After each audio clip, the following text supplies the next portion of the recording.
for more car news.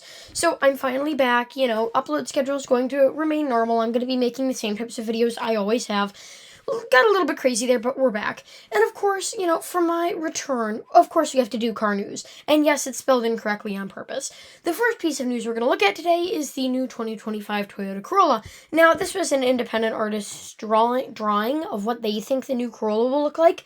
Of course, I think this will be similar to what it will actually look like. The Corolla has had some big sales hits the past years with the Corolla Hybrid. That's been a big seller. Remember, the Corolla is essentially the Camry now, right? That everyday car that you buy, take your kids to school in.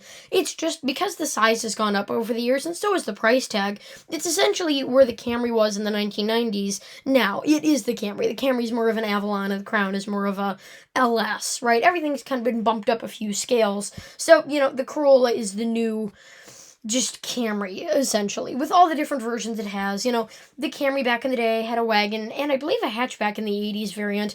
Now the Corolla has a hatchback and an SUV variant, very fitting for today's times. And of course, it also comes in a hybrid except for the hatchback, all forms of the Corolla. Just great. I'm glad to see it. I know Toyota's going to cook up something good. The Corolla accounts for a lot of their sales just because it's so nice and affordable compared to other cars on the market, so I'm excited to see what Toyota will cook up. Another thing is Toyota's sales have plunged 21% in September, making it the fourth straight month of decline. Toyota sales, as you can see here with this headline, have plunged 21%. And that is, that's very, very bad. But hey, at least it's not as bad as the ID4 sales going down 58% in the USA, which is more than half. Extremely more than half. That's like 3/4 of all ID4 sales that are down. So at least other companies are doing worse than Toyota's right now. And remember, they're still making great cars. They're still selling great cars. They just need to update some of their products. Every few years, Toyota gets in this sitch, right, where they come up with some great designs, like in the early 2010s. They keep them for too long, like with the 2016 Prius staying all the way until 2021. And then once they refresh them, their sales, skyrocket up again. Toyota's right now, all these, like a lot of these generations, like the Camry, which they've just replaced, and the RAV4 have been sold since 2018, 2017, 2020 for the Corolla. And it's been 4 years, and it's time to update them. So once Toyota gets that rolling out, I'm sure their sales will go back to normal, right? Nissan is in deep trouble as their sales are falling. Nissan is a company that you wouldn't expect their sales to be falling, right? We've seen in the car industry a lot of these smaller, more efficient car companies like Hyundai and Kia that they don't make that great cars, but they sell a lot of them just because they're cheap. These car brands are thriving in today's market, right? So you'd expect that Nissan would be doing better than it actually is. And not getting better. And also, they don't think it's going to get better anytime soon. They're putting out some very disappointing global, so around the globe sales numbers. Just very sad. We're losing so many car companies. At least none of them have gone bankrupt.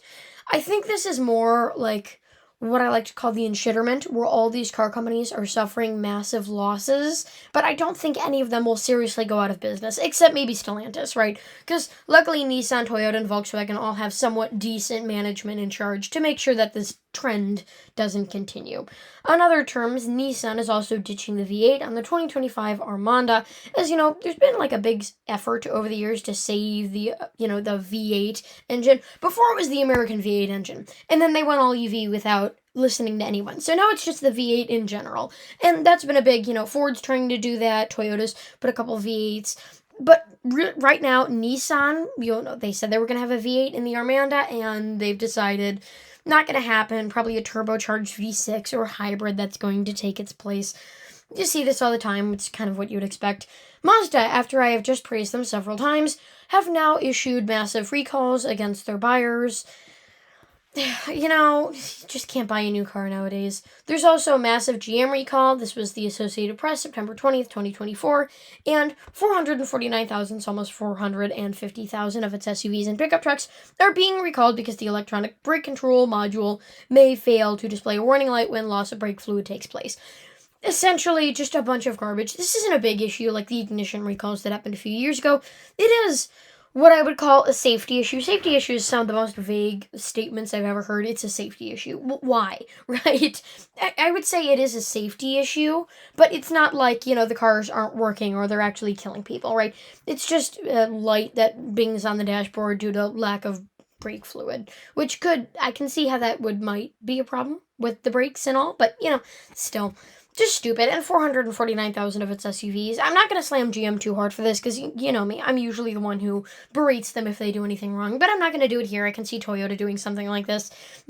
As you've also seen, Nissan was also pulling a Toyota as they refused to take the warranty on one of their fast, cars. I believe it was the Nissan GT. Is that a car? The yellow one that looks like the 350Z, the Nissan Z. I believe they refused to take a Nissan Z warranty because they were revving too high.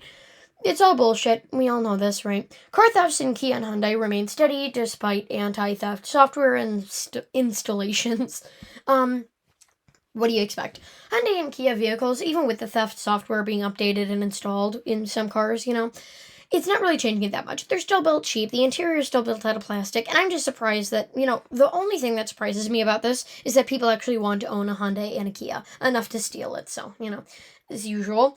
Stellantis' stock sell-offs deepens. Stellantis, say that 50 times. Stellantis' stocks sell-off deepens. Why Wall Street is so worried about the Jeep maker.